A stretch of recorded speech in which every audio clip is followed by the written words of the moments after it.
Hello, I'm Toycat, and in my first 108 days of the Flat World Challenge with no terrain, no structures, just a bonus chest, I took the world from looking like this to looking more like this. We made significant improvements, and it was all built on the backs of killing enough zombies, hundreds of zombies, so we could get their rare iron drop 7 times to make a cauldron, then using the water that rained into the cauldron to turn those same zombies into drowns. Those drowns then dropped copper, which I could craft into a lightning rod. Placing that lightning rod near pigs meant that I would get zombified piglins, and killing enough of those piglins meant that I got gold to make a golden apple, which meant I officially had a villager. This opens up all sorts of trades from the wandering trader, but it also makes iron farms possible, and so there are lots of points of progress we can make. And rather than doing the standard thing and giving you 100 days of progress, I figured 256 was a more fitting day number to get to, and so that is where we are right now. Look at what happened. On day 109, we were doing just fine because I traded with our new villager, which gave me the emeralds that I needed to get acacia saplings. This meant I finally had more than one type of wood, which was really good.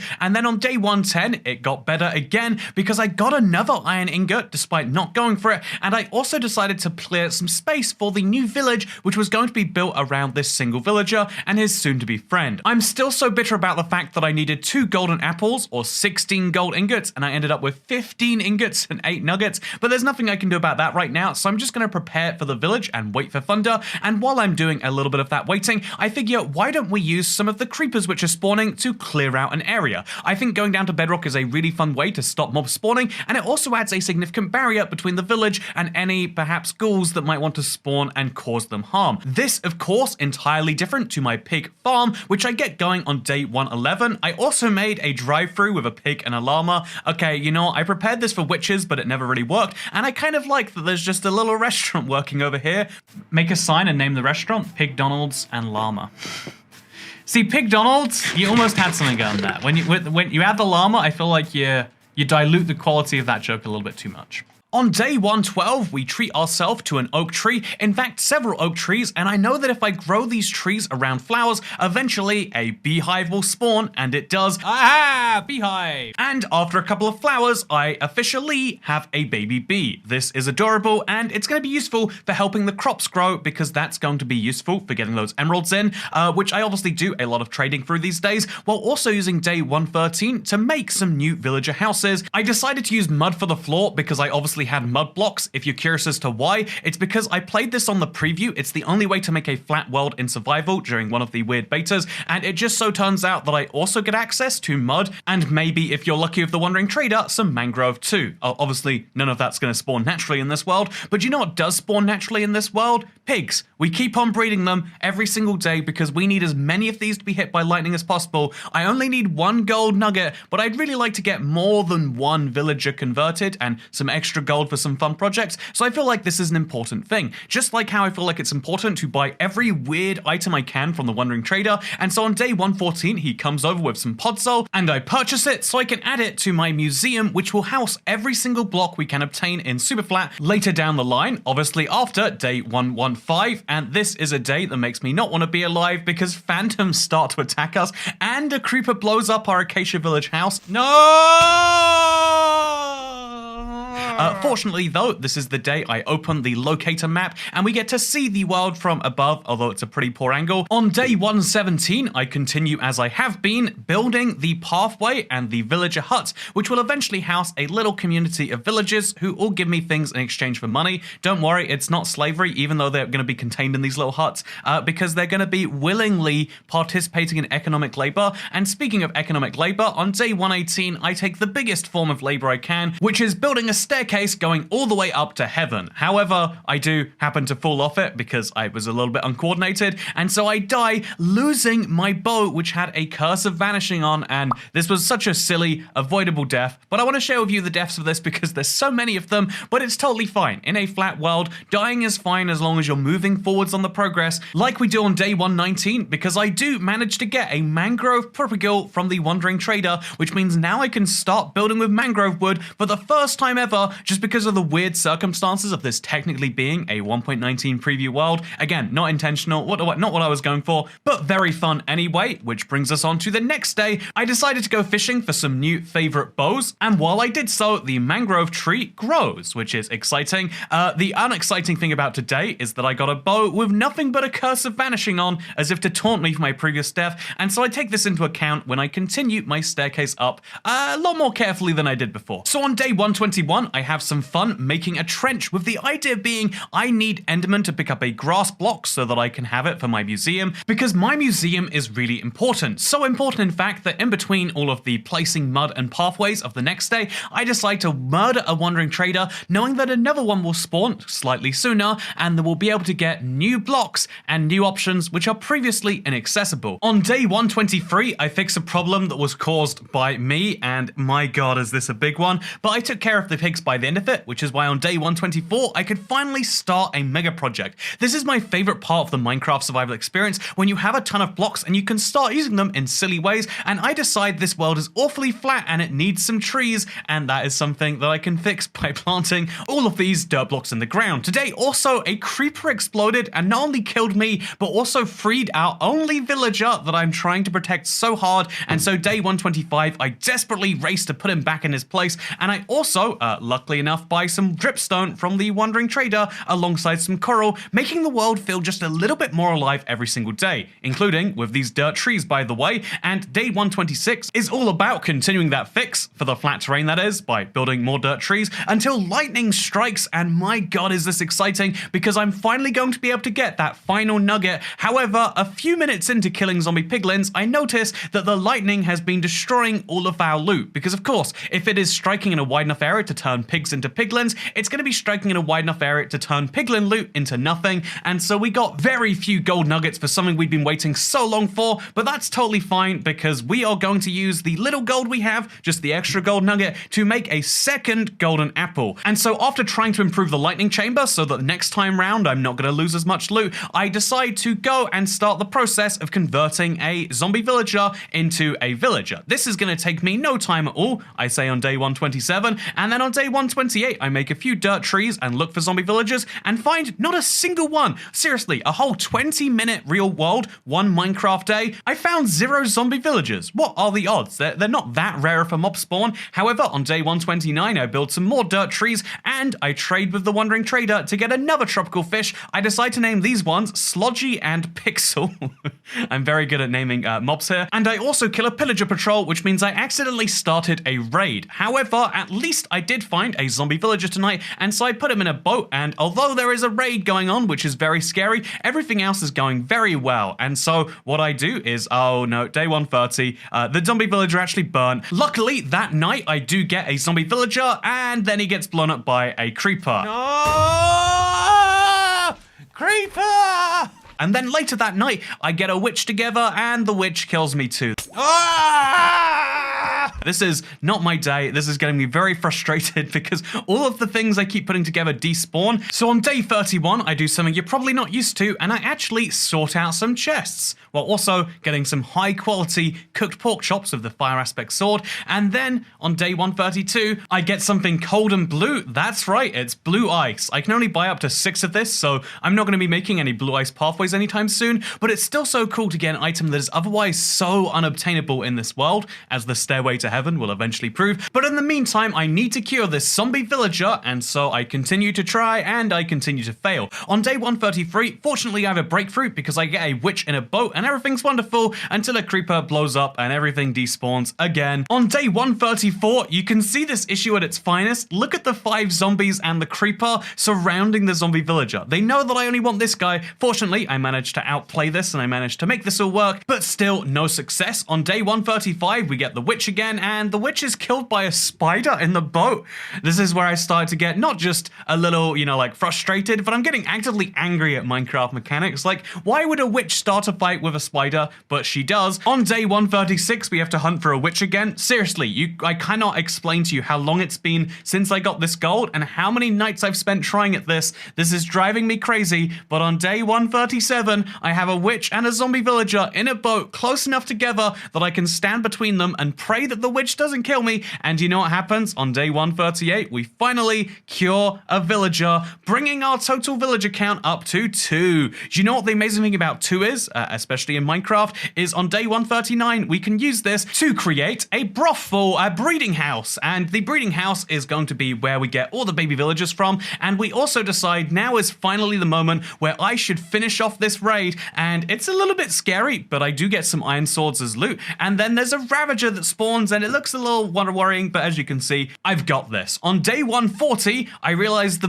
villagers have managed to make a baby, even though it's a raid and they're so distressed. I guess they're so panicked that they have to make a child right now. And on day 141, I beat the raid. I get to see the fireworks for the first time on Bedrock, surprisingly, and I get a totem of undying, meaning the next time I'm about to die, I'm actually not going to. This is really positive news, and it's a great development that brings us nicely into day 142, where now we have a post-raid village. They're very happy. Not only have these guys both been cured from zombies, but they've also both just experienced me defeating a raid, so they're both quite grateful, and I use this to expand the village, get some more houses in there for their babies, and I also decide to make a blacksmith table, which means I can get stone shovels now. That's right, we've moved up in the world from wooden tools. I now have a renewable source of stone shovels. In fact, not just a few stone shovels, so many stone shovels. As you'll see on day 144, we just have too many of these things at this point, but this is required for us to get the experience out of the blacksmith, because it's not like I'm going to be trading him my iron at 4 iron for an emerald. I don't think that's a worthwhile trade right now. And so yeah, at this point, I basically have to value trade as many of the villagers as I can, knowing that I can't have many of the resources they'd like me to trade with them. But yeah, things are great. Speaking of great, by the way, day 145, the very best example of greatness is a cat. There's a cat that spawns in, and we get to tame it, and this is my new friend, Bark. It's a good name for a cat, I know. I also make a lectern, which will be useful for getting some enchantments later, and I also make a fisherman villager using a barrel, because this will allow me to get campfires. That's right, even though there are wonderful trades we can eventually get out villagers, like golden carrots, or enchanted diamond shovels, or pickaxes, we have all these things that we can theoretically get, which are really high-end and anyone would value, but there's also the campfire, which no sane person would like, but for me is going to be nuts. Right after, we trade with the Wandering Trader and get sand and red sand, which means that cactus that came in my bonus chest 146 days ago is now possible to finally start growing. Now, I'm excited because we're clearly entering the farm part of this world where we can start to farm a lot of resources that really seem like they shouldn't be possible in a Superflat, including, by the way, on day 147, we trade for a campfire, and the campfire is an amazing tool because when we get this campfire, it's of course a source of light that we can buy, but it's even better than that. Once we buy a few campfires, we can break any individual campfire, and then we'll get charcoal from it. Free charcoal to be precise,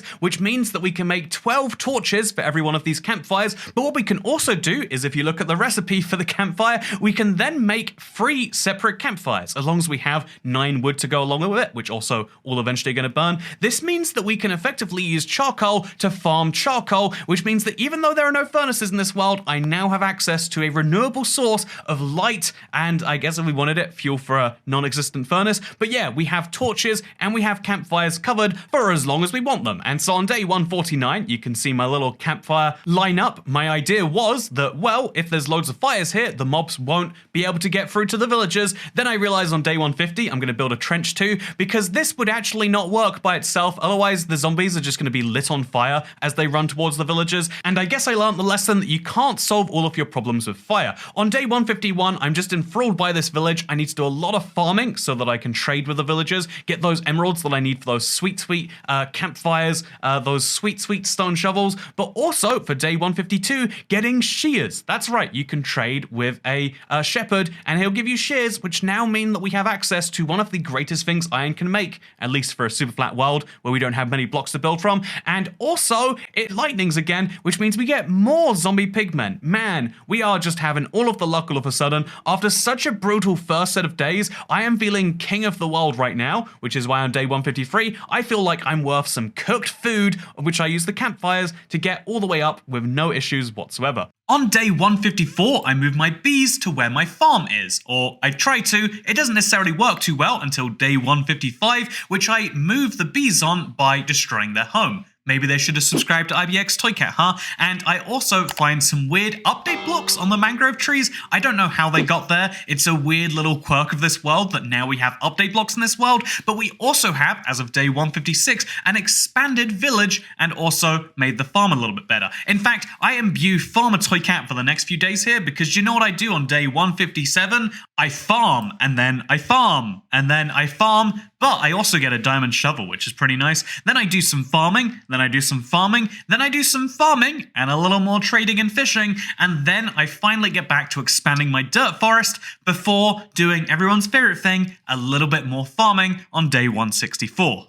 On day 165, I politely asked some villagers if they'd like to be relocated to the iron farm. They of course said yes, which is why I'm putting them in this boat, and it seems like they're not really wanting to go along with it. That's just how much they want to be over by the iron farm, and once I get them there, they actually say, wow, I'd really like it if you could bring some of my friends over, so of course I oblige and bring some more villagers over, because I'm just so darn nice. On day 166, I also breed animals. I breed sheep, which is very different to the villager breeding, although admittedly the sheep breeding isn't going to get me iron. It is going to be the start of hopefully an ability to get lots of different colored wools, or maybe it's just wool. Yeah, I think you get one set of colored wool, but if you've got lots of sets of colored wools, then it's a double plural. If I'm not mistaken, if you've got sets of singular plurals, they become a double plural. Wow, you're learning about grammar. Wow, just as fun as you're going to learn about building an iron farm, because this was my first ever time making one, and maybe you can tell from what happens on day 167 and day 168 that it's not really going necessarily perfectly. In fact, the only thing that does go quite well is my oak wood farm, which I decided to start because the whole thing's made out of it anyway, so we might as well get those resources on our hands. Day 169 is all about cutting those oak trees down and building the farm of the iron nature. We also maybe had a little bit of a mishap on this day because we had some swinging villagers in a boat just kind of hanging there. It was tricky. Okay, leads and boats and the whole mechanics of moving villagers, it's such a nightmare, but that's why on day 170 I continue doing it. On day 171 the iron farm it's going up quite nicely, and on day 172 we're doing even more breeding. Again, they totally just want to be breeding in these boats up here, and given that I need 20 of these villagers for this farm design that I'm using to work, there's a lot of not only deportation, politely asking them to come in boats all the way to the other side of the map, but there is also a lot of breeding that needs to happen, and so it's nice to see we're slowly upping our villager supply. On day 173 there's even more progress, and we get back to mining the oak wood. Honestly, for the next few days it comes down simply to just breed villagers, make iron farm progress, chop down some wood. We do those 3 tasks over and over until day 175, where I do the unthinkable. I'm sorry, I murdered a cat. It was funny to see chat's reaction to this one, because cats are a very annoying mob, and I love Bark, the cat who's sitting there in my village, as much as anyone else. However, they are just such an annoying mob in terms of how much they spawn around villagers, and they also can be quite useful for someone like me because it is an opportunity to get lots of string. On day 176, I get the one thing more useful than string because I get sand from a wandering trader, and I also decide to start crafting the workstations for the villagers. Usually if you're making this farm design, you'll use fletching tables. However, I still have no access to gravel or flint, and so what I do instead is I make looms, which is my plan to trade with the villagers. This should work great. We put some looms next to some of the villagers, some looms next to the others, and after murdering the unemployed, we can, on day 177, we don't even just murder the unemployed anymore, but after doing a lot of murder, we apparently get the villagers in love-making mode. You know what? You guys are sick. There's a reason I deported you. There's a reason you're going to be trapped in a single source of water so that iron golems spawn. And so day 179 and day 180 are about making iron farm progress and finally turning the villagers into shepherds. Ooh, exciting. Honestly, this whole process is exciting. Putting together an iron farm, this is the first time I've ever done this. I kind of don't like the idea of farming iron via iron golems. It just doesn't feel right to me personally, which is a weird thing to say, I'll admit. Feelings and Minecraft, do they need to mix? And in my case, they definitely do. However, I do need to get iron, and given how long it currently takes me, I think this is an opportunity for me to try it out, and that's the great fun of Superflat, is that I'm doing things I never normally would do, which is a lot of fun, except actually I've lied. What you've been been watching as I've been saying that is the pain of me trying to get the villagers to link to the right workstations. It just did not work whatsoever, which is why even though on day 182, when I added water to the farm to theoretically make iron golems go to the right place, it didn't solve the underlying issue of the farm requiring 75% of villagers to have a profession that they can actively work. For some reason, even though we have 10 looms on one side and 10 looms on the other, some of the villagers on one side are linking to the other side's loom. What sense does that make at Minecraft? The answer is not very much sense, but it stops our whole farm working, immediately proving to me why you shouldn't make an iron farm, really. But on day 184, they stopped giving me more because the iron golem has finally spawned in. We now have access to iron in greater numbers than 1 every hour. We can get 5 iron ingots every single minute if the iron golem farm works, which it definitely will, right? On day 185, I continue to gather from the iron farm. The point of this is to get enough iron for an anvil so I can actually use enchanted books and get my own customized tools, and it's going really well. I actually add water to the farm today to make it even more automatic. Things are going really well on day 186 until mysteriously it stops going well and everything starts going terribly, and the only redeeming factor is today I managed to get some kelp from a wandering trader, and I also committed some infanticide. That's right, I figured I needed to get this iron farm working, and the easiest way is to just kill some babies that are popping up, and so I did precisely that. Day 187, and it seems as though my sacrifice of the baby villager has apparently not fixed my iron farm. Wow, is murdering children not the solution? I don't know how to do anything anymore, so what I start to do is I murder a fellow cat, and then I decide, wait a minute, I can actually use this iron farm, which is temporarily not working as iron farm, at least as a string farm, and so it's pretty sad, but I mean, Minecraft wouldn't give them a string drop if they didn't want you to farm them, right? Am I right? So on day 189, I try to fix things, but apparently it does negative progress because on day 190, even my cat grinder stops working, and so now I have to go through some serious thinking about what's gone wrong. I decided to relink all of the job sites as my solution, having one side be exclusively shepherds and the other side be exclusively cartographers, and then for some reason, despite breaking all of the stations, some of the villagers just stay as shepherds despite not having a workstation. What sense does that make? Even when I remove all of the job sites, there is not a single profession that they can take up. Some of the villagers are still employed. I've not traded with any of them, and it's slightly frustrating. So at this point, I look to chat for help, and I realize I've made the great mistake of asking the internet for advice, which maybe started this next rant here. You know, everyone give me advice for things I should have done 4 hours ago. Okay, right now. In fact, wait, let's go even further. Can everyone give me advice for things I should have done when I was a teenager that you don't think I did? No, let's go a step further. Like, honestly, let's work out, should my parents have given birth to me? Like, you know, they weren't in the best financial situation, so should they really have had a child?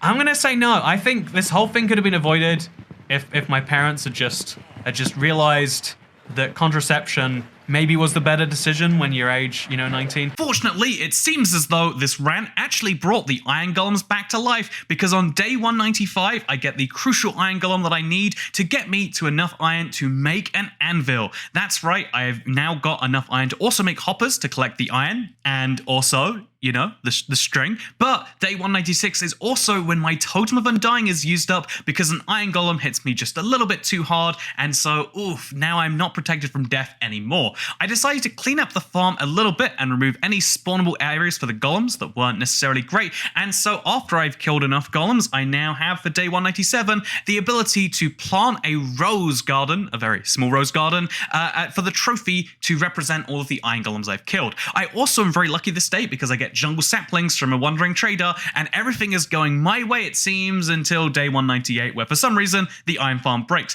Seriously, a big trend of the number of days I spent here is just the iron farm breaks for reasons I don't understand. I try to fix it, and iron golems spawn again, and then it breaks, and yeah, this is a continuous pattern for the series, but either way, it's day 200. Day 200 is super exciting. I get to make enchanted gear with an anvil, and I get a mending villager, but by the time I get the emeralds to actually buy the mending book, he's changed trades. No!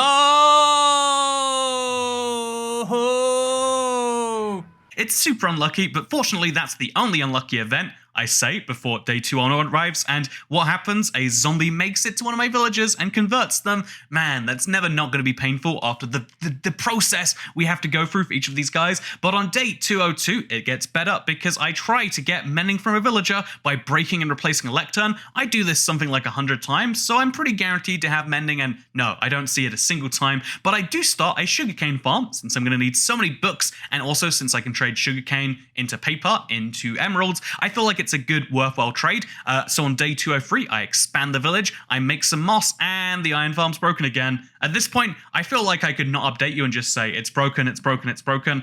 Don't worry, by the end, things have changed. Maybe, who knows? But yeah, we're on day 203. At this point, I could say, yeah, we've made it basically 100 days since the last one, but we're going all the way to day 256. If you do appreciate that this is an extra long video, I mean, 100 days is a really long time in Minecraft, but 148 days, which is what we're covering in this video, if you appreciate that, please do like the video, consider subscribing or doing any of the other positive actions towards it. It helps out a lot, and as a YouTuber, it's something, it's really appreciated when you spend so many hours working on something. A lot of people ask for these recaps, and I hope you're enjoying it, because on YouTube, just like in life, sometimes it's the small gestures that mean a lot, and yeah, your like would be appreciated. But you know what else is appreciated? On day 204, because I have enough builds that are far enough apart, I decide to up the simulation distance, which is kind of a milestone. This world not fitting into a 4-chunk radius is actually a pretty cool thing to be at, and I also breed some villagers. On day 205, I buy some trades from the iron farm villagers to lock them into their workstations. I hope that since villagers are being so arbitrary in which job sites they're choosing, and they keep switching from block to block to block, if I lock in the ones that have the correct workstations, i.e. ones that are directly around them, either cartographers for one side or shepherds for the other, it should help things out, and it goes quite well, as you'll see later. But for now, on day 207, I trap some baby villagers in a jungle villager house. You know, that's an important thing, and I cook some meat on a campfire. I realize I've had these campfires, but I've not been using them to cook. It's been really great in this way. On day 208, I work on some villager houses, just kind of bringing this village up to scratch. I want to make sure they're absolutely secure in these places so that we never lose all of our villagers and have to start again from scratch. We've seen how painful that process is, and while I'm doing this, I'm right next to all of my librarians, and so I attempt to get mending again, but I get protection 4 instead. Protection 4 is nothing to laugh at though. It's something really great because it means that I'm now going to be very unlikely to die. I just need protection 4 and some unbreaking, maybe later some mending, and now I've got some really good armor that'll keep me going forever. And what do you do with good armor? You extend your sugarcane farm, of course, and also I decide that finally, if we're going to expand this village, we need to move our pets. I love you, Stripey and Not Stripey and all of my other good friends, but we decide we're going to need to move them out of this little pond and move the pond somewhere else. I don't know where that pond will be, but it's going to be grand and massive, don't you worry. And on day 212, I finally get mending from the villager. Yes, I also decide to, in celebration, name my sword the Big Salmon Revenger, which is, you know, it's a totally normal name for a sword. On day 213, I expand the sugarcane farm, which I continue to do on day 214, and now is also a good time to make a little staircase up, which I do by placing moss carpet on top of the sugarcane, making it a jumpable block. Very wonderful stuff. On day 215, I plan a mansion, because I'm going to need to have this big museum for all the blocks I'm connecting, but I feel like if it's going to be a mansion on a Superflat world, it makes sense to build it out of dirt. So I'm doing the planning on this today, while also getting lucky and getting small drip leaf from the Wandering Trader. So on day 216, we do the outline. Again, it's always important with big builds to start planning them, and so on day 217, as well as expanding the sugarcane farm, I start to build the walls up just a little bit. On day 218, the walls come up even higher, while also doing some important trading, and also making this lovely water feature out the front of the mansion. And on day 219, I take a little break from the progress and use it to get a mending hoe. That's right, you can't put loyalty on a hoe, but you can at least put mending on there when things get terrible. Also, everything goes horribly, horribly, horribly wrong this day with this horde of zombies, and we'll skip past that and instead tell you about day 220, which is when I secure my little villager trading hall, which is mostly looking like a fossil at this point, and I use that to make sure that they don't get out once they've got their good trades locked in. I don't want to lose any of these. What I do want to lose, though, however, is the lack of mansion in this space, so I build that for day 221. I had some moss blocks on there for day 222 to add a little bit of character. I do feel as though dirt was getting a little bit mundane, so I added some grass blocks as well as some moss blocks. I think that worked worked quite well, which I continued to do on day 223. For day 224, I decided to extend the moat a little bit so that mobs can't cross over. Again, maybe had a few bad experiences of creepers that I'm trying to avoid. And then on day 225, I take another break. It's important in Minecraft to take breaks from your big projects so you don't feel trapped into them. And so I extend my staircase to heaven even further. I then use day 226 to get right back to the mansion, building some walls and a ceiling now. It's starting to really come together as a structure. And on day 227, I make the important preparations to start a map wall. Also, I hope that today has been an eye-opening experience for all of you. Because if your eyes aren't open, then you're watching live streams wrong. Getting right back into the swing of things though, on day 228, while working on the dirt mansion, I do a little bit of trading and I find a pillager patrol. This pillager patrol can cause absolutely no issues with me killing it, except, of course, the raid that spawns on day 229, and I decide to start this entirely unprepared, and nothing goes wrong until I die.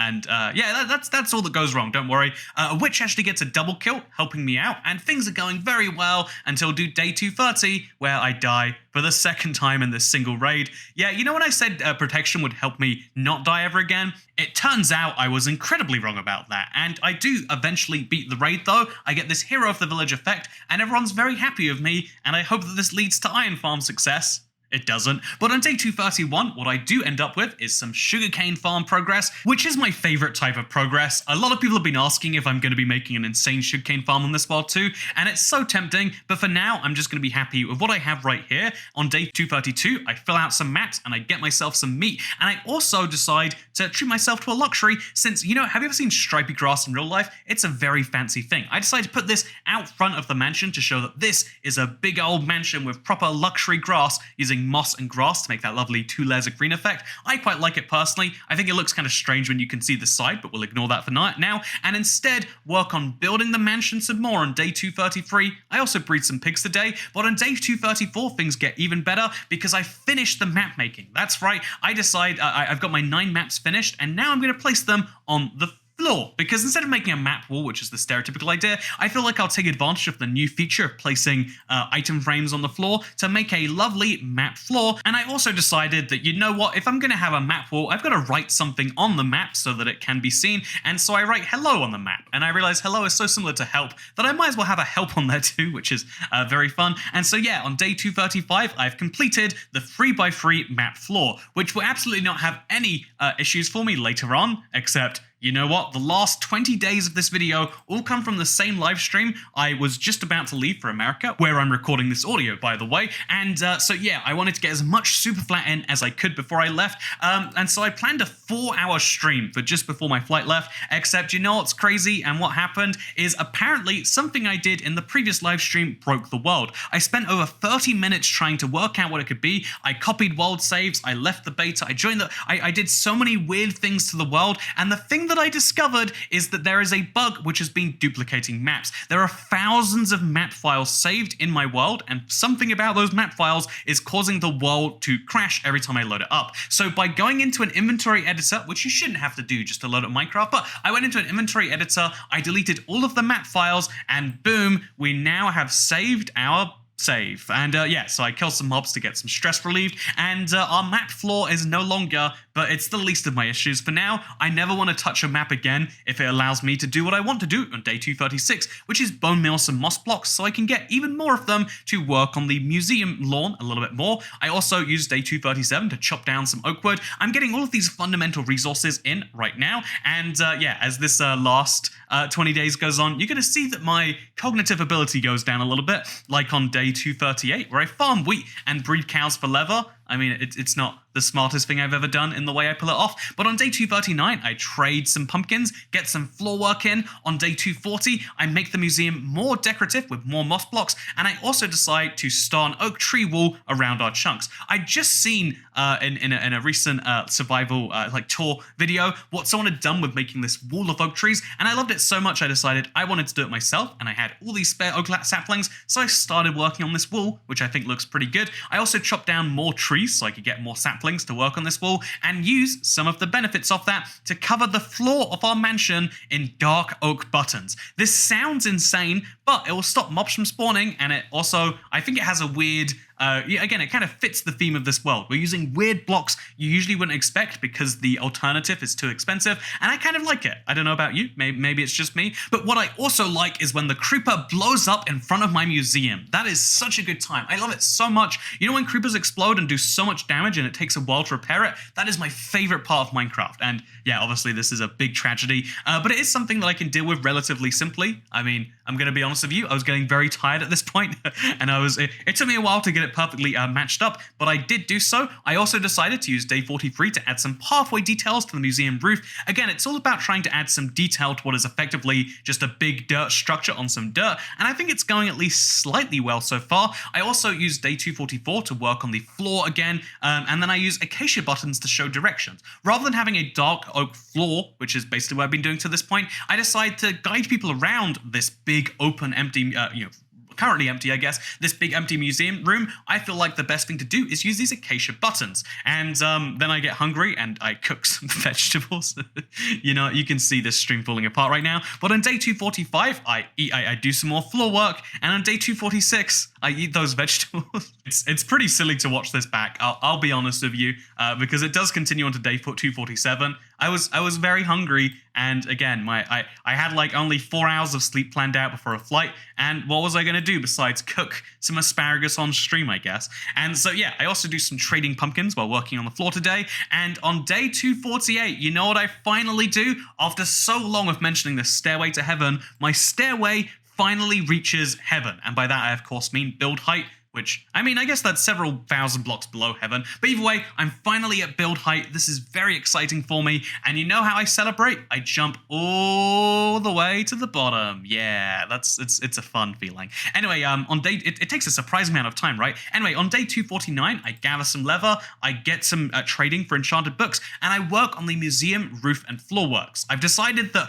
by the end of day 256, I want to finish this museum at all costs, and you might see the consequences of that soon. On day 250, I catch up with breeding the pigs. I also gather some honeycomb because I've left my beehive farm for quite some time. It's important that I actually start sharing this as I walk past. Important things to do, just like important that on day 251, I buy sand from the Wandering Trader. Every single time he offers me one of these weird blocks that I just can't get in any other way, it's important to get that as fast as I can. And so I've got even more sand to build up my desert. You know, it's going to be fun having a desert on a super flat world, so I spent day 252 doing that, also chopping down a few cactuses here and there. I have far too many cactuses, but at some point this is going to come in useful itself. Speaking of things, on day 253, wow, this world has been going on for so long at this point. We are more than 50 hours deep into this series, and honestly, the fact that I still have big things I need to achieve, I mean, obviously, diamond armor is for one, but also there's all sorts of tool upgrades I can make, and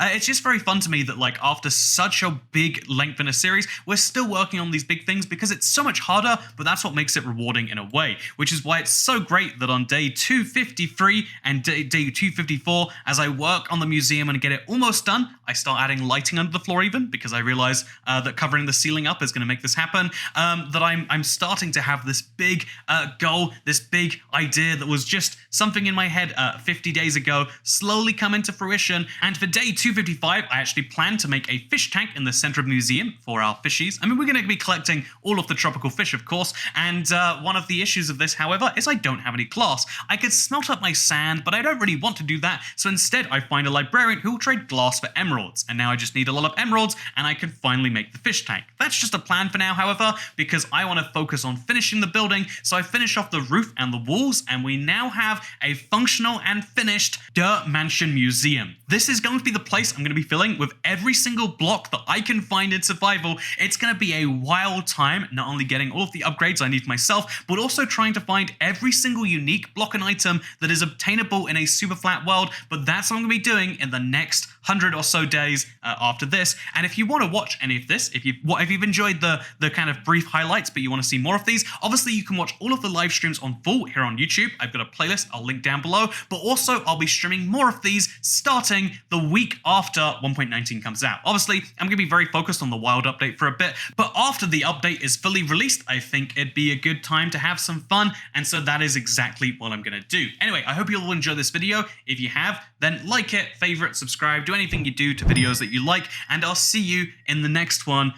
where I hope that we go bigger and better and further than even this. I'm looking forward to doing a big terraforming project too. I want to make like a big river around this world. You know, there's lots of ideas, but let's see what we achieve from day 257 and beyond. But we'll find that out next time. For now, goodbye.